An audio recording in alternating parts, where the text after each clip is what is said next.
गरीब परिवार लोगों की हत्या ये माफियाओं की राज हो गई। और ये लालू प्रसाद जी का जब सत्ता में हस्तक्षेप हुआ तब से पटना में इस तरह अपराधी खुलेआम घूम रहे हैं।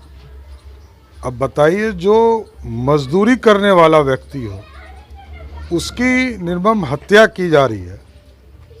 संजीव जी और राजेश जी, इन दोनों की जो हत्या हुई, ये पूरा खेतिहर किसान है।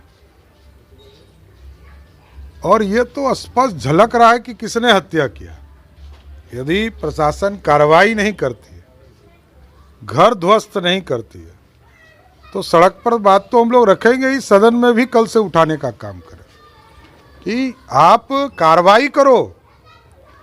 48 घंटे होने जा रहे हैं, यदि आप पुलिस कार्रवाई नहीं कर सकते हो तो ये बताओ कि हम कार्रवाई नहीं कर पाएंगे। जेटली में इसी तरह घटना हुआ, घर पे चढ़ के मार दिया। उसी तरह यहाँ तो ये तो खेत से कोई घर वापस आ रहा हो और उसकी हत्या कर रहा हो, इससे बड़ा दोष तो कुछ हो ही नहीं सकता है।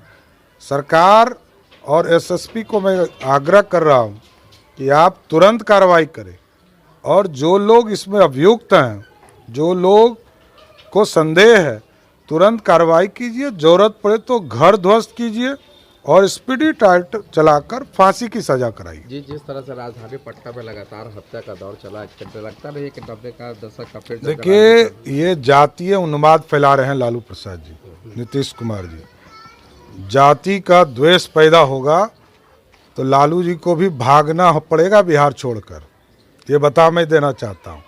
वो अपने आप को जो बड़का गुंडा समझते हैं बिहार का, वो गुंडागर्दी सब बिहार की जनता ठंडा कर देगी।